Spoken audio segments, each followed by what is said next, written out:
Lawyer Martin Kpebu, the inefficiencies or the impotence of our public asset declaration regime is not new. We've said it here. Yeah. But this time around, this is coming from the senior advisor to the president. There is a cure to this inefficiency in the asset declaration regime. And you see that in the Conduct of Public Officers Bill, which is before cabinet now. What would you expect from your Safomafo beyond this public declaration that, you know what, I agree with you, Martin Kpebu, that the asset declaration law doesn't bite. It will not make any impact in the fight against corruption in this country. So something must be done. Because even the chiefs were against the public declaration of assets when the constitution was being formed. That's what he said. He was a member of the Consultative Assembly. Yes. He stated that the chiefs were against the public declaration of assets because they were afraid of armed robbers attacking them.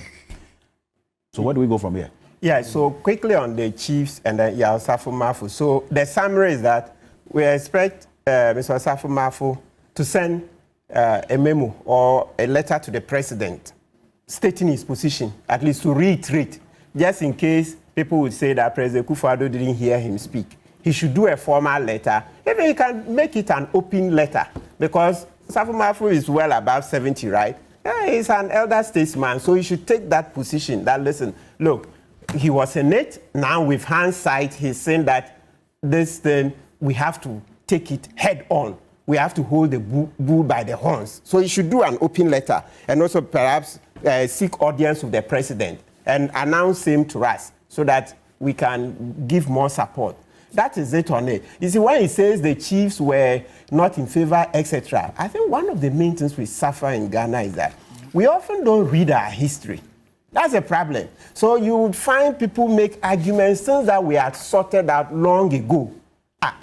How many times have we said it here that when Kwame Nkrumah was kicked out, the Jaggi Commission paraded all of his appointees. Yes. They declared all their assets. I have the Jaggi Commission report. I think we've brought them here. Yes. Who? And the only one. Thank you. Then we'll come to Apalu, etc.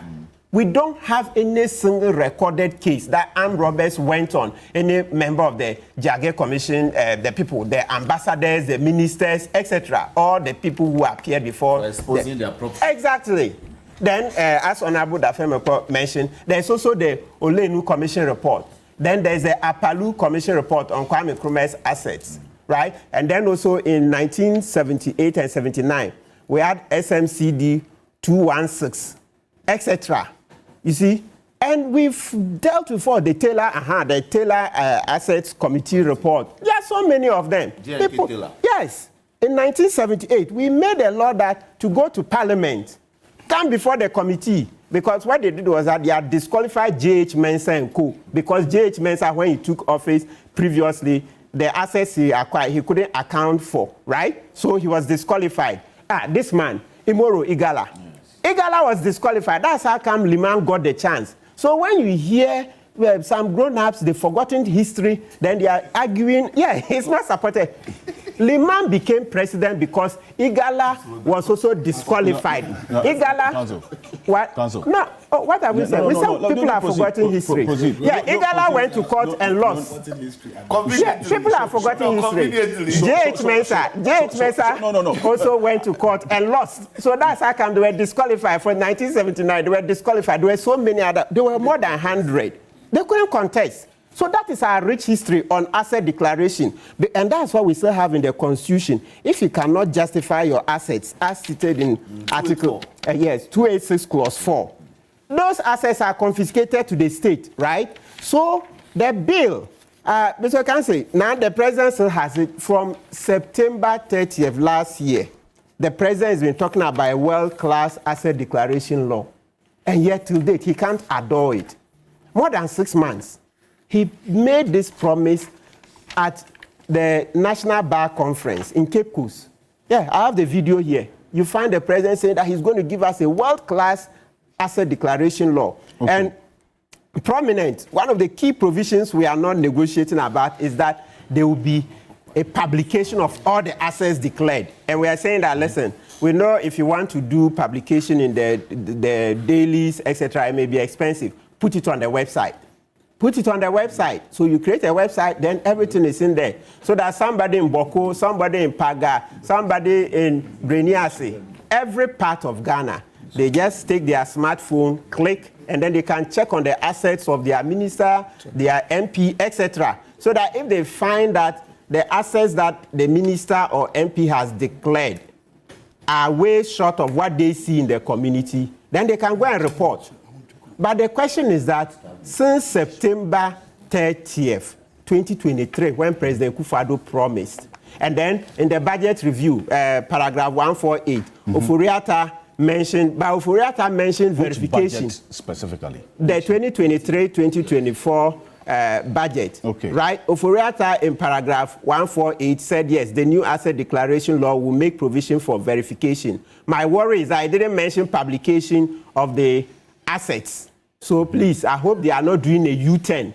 As for publication, it's not negotiable. Because you see, earlier on, I mentioned this book, Waging Corruption, the War on Corruption. They mentioned all this from the 90s. The World Bank, etc. They've been on our necks that we should do this open and transparent system, right? Yes, because that is the way to go. Right. So that after asset declaration, then we'll come to political party financing.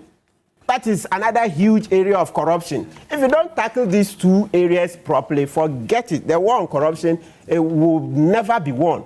Because if you don't make sure that people will publish their assets, and if you don't make sure that we stop these companies that pay money so that they will come and take big contracts, 1,000-fold what they give, the pittance they give to the political parties, then forget the war on corruption. Okay. So President Akufo-Addo, more than 6 months.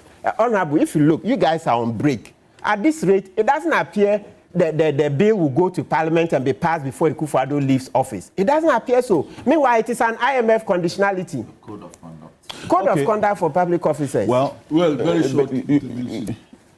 I support the call for the publication.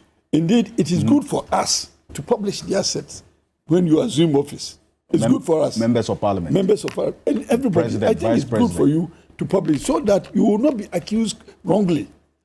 Indeed, I always do publish my assets because I don't have any addition. Fortunately, I can't even verify whether what you are saying is true or not. But because even the Auditor General can't open the envelope. I publish the auditor, because the Auditor General can't even open your envelope. I say I declare my assets all the time because they probably true all state the of same. Your assets. The Yes, true state the true state of my assets. Maybe the farm that I am consulting this year will come in later. But as for landed property, it has remained the same. So it's a repetition of what I did in 2017. And trust me, what I started in 2007, it is still uncompleted. So every year it will come. But it is still, as we have to speak, uncompleted. So that will even take the responsibility off our heads to prove any addition, because there's no addition. And indeed, the publication alone will not solve the problem. We must continue to verify, even post-office. People will put their money somewhere, and when they are out of office, that's where they apply. So there should be a time beyond your office where you will be investigated the next 5 years to see what you have added. So you must declare your assets beyond your retirement from office. And we must also be careful that it's not only just... Declare it how? Declare and publish. When you know that it will not be made public. No. It makes sense. As for the publication, it must be part of the law. Well, so if you're so saying you declare and publish. I'm saying that let it also happen even beyond office. Yes. Into say 5-10 years. Yes. That and again, I challenge the office of the Auditor General to go and verify. The declaration alone is not enough. But that will not be. It means you should amend the law. Yes. Yes. So Ofori-Atta mentioned that in the that's what budget. I'm suggesting, that when you declare, there must be a verification to confirm whether what you are saying is true. And trust me, there are people who also over-declare in the hope that they will fill the gap. Yes, indeed. You understand? So we need to investigate that one also, so that I don't tell you in the declaration that I have a mansion of 10 10 living rooms And work towards and work towards it whilst I'm in office. Thank you very much this morning. Thank you. Let me bring you Professor Unfortunately, I have to jump. Yes. Yeah. For example. You see, the challenges, you see, the weaknesses of our asset declaration regime have been known and have only been spoken about. So we are a nation of talkers. See, NATO people, no action, talk only. From 1992, we've known the weaknesses in our assets. Yes, NATO, yes, no action, talk only. From 1992, we've all known the weaknesses of our asset declaration regime. And all eminent states, men and women, politicians in power, politicians out of power, have spoken against the current, regime that we have, because it does not help in the fight against corruption. And I do not think that we will strengthen it, because in strengthening it, it would help fight against corruption. But politicians do not want any fight against their corrupt practices. Look, as a nation, we have the penchant for borrowing or copying things from history and from developed countries and introducing it among our fold just to defeather or make or render it toothless. That's who we are. We would easily go and copy something, and then when it comes to implementing it, we would defeather or render it toothless. See, the whole idea of having a traditional council of elders to check the powers and functions of the chiefs, okay, kicked or brought into or birthed the idea of the Council of State. In traditional times, the chief had no hand in selecting members of his Council of Elders. And the failure of a chief to go by the advice of the Council of Elders led to his removal or destoolment. We borrowed the idea of Council of Elders and then changed it into Council of States. The president is appointing directly or indirectly members of his Council of States, and then also the advice of the Council of State. It's not binding on the president. So you see, we've borrowed it from there and then just defeated it.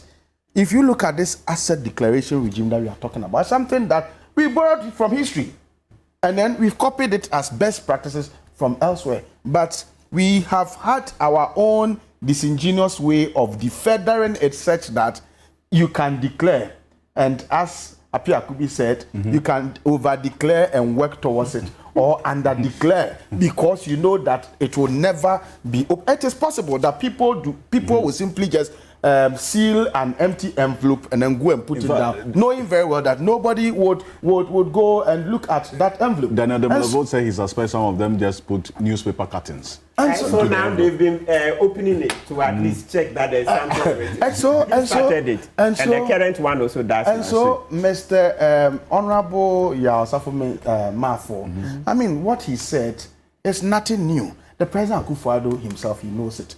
Everybody knows that we have weaknesses in our asset declaration regime. But if you want to develop, if you are serious in the fight against corruption, it's not about talking and touting or letting people know that you know about the weakness. It's about action. This problem has been there from 1992 up to now. Why is even in the 60s? Yes, why is he now talking about it as if it's a new discovery? It's been there. If you are serious, let's amend the necessary legislations and ensure that if people declare, they declare what they are supposed to be declaring, so that we can monitor, we can measure what they get, what they acquire out of office, okay, with what they had when they were not in office. I mean, this will be an important step, or we'll be making giant strides in the fight against corruption if we are able to rethink our asset declaration regime in a manner that make it potent in the fight against corruption. Now, the Honorable Tafiamo said the public declaration, I think that's the differentiating factor here. That even if we have the Conduct of Public Officers Bill and the public declaration is not in there, we will just be massaging the problem that we're faced with if this is meant to fight public sector corruption? Honorable. Look, let me say this, and I hope that Martin will find favor with that. What? As professionals, we do what we call publication of names of members in good standing. You know, every year.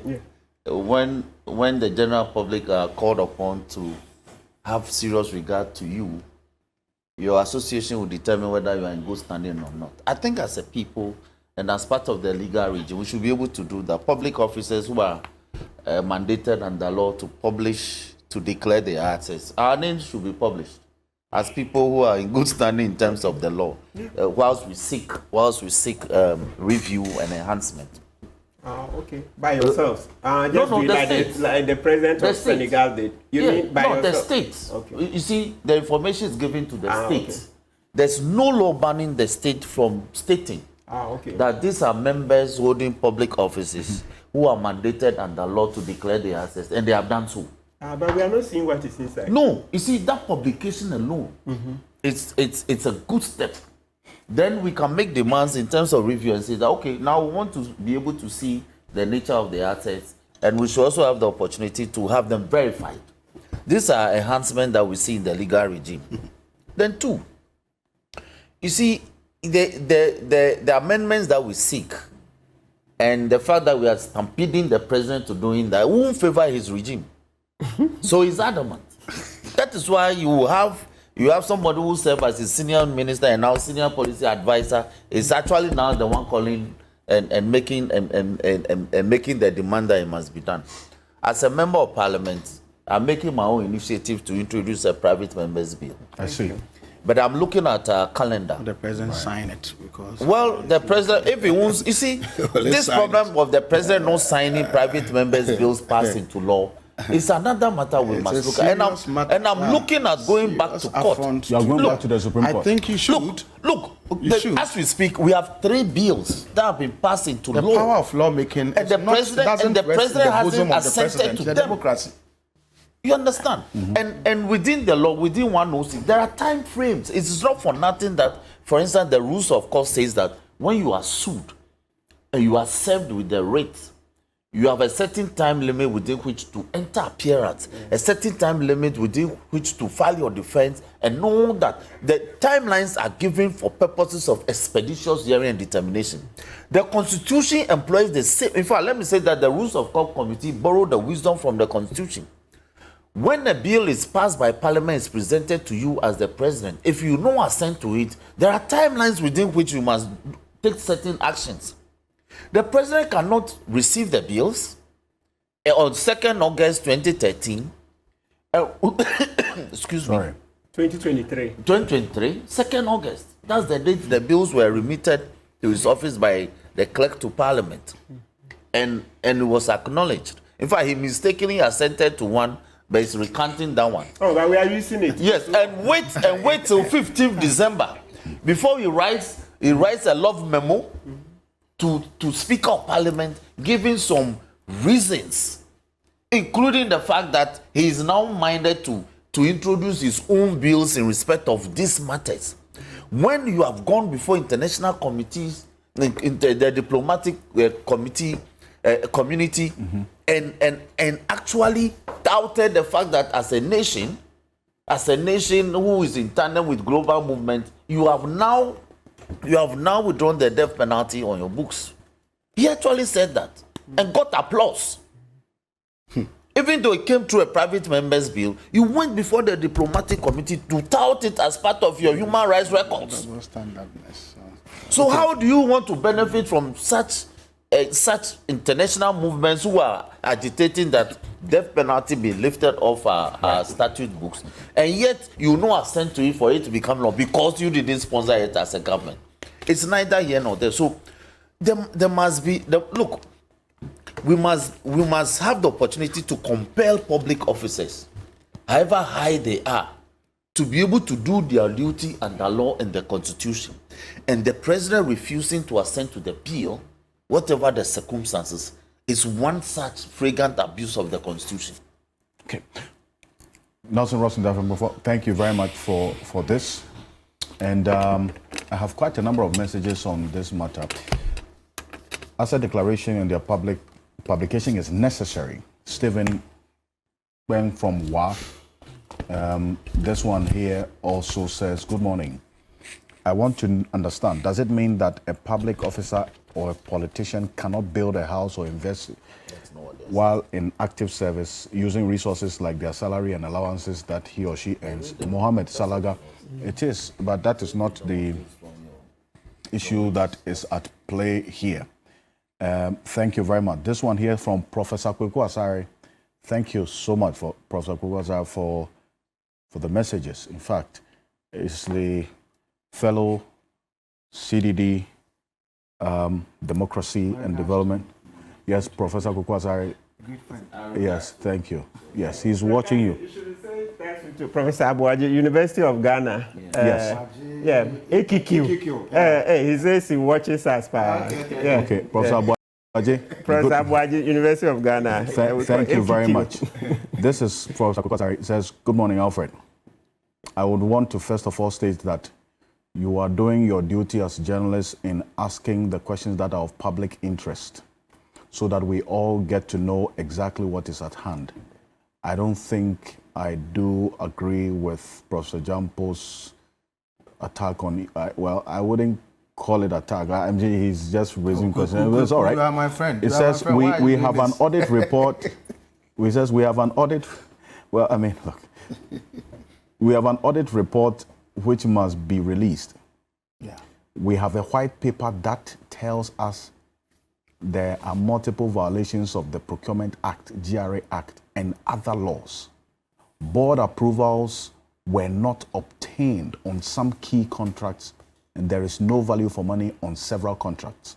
Further, there is evidence of absence of parliamentary involvement in multi-year contracts with billions of dollars at stake. The next step should not be more talking, but action. It's time to form a 3-person post-audit implementation team to study the report and suggest a way forward, including clear directions on disagreement of illegal profits, civil penalties, and criminal prosecutions. Thank you. Companies, no matter how valuable, shouldn't profit from illegalities and misconduct. This is neither witch hunting nor anti-entrepreneurship. Thank you. This is about transparency, accountability, rules of law, and protection of the ever-shrinking public purse. Keep doing your work the best way possible. Kudos to you. And I think this to the team as well. And I don't do this alone. So, yeah, Professor Kweku Asare, thank you very much for this. And that's Kweku Asare's message. Yes. Oh, okay. Okay. Let's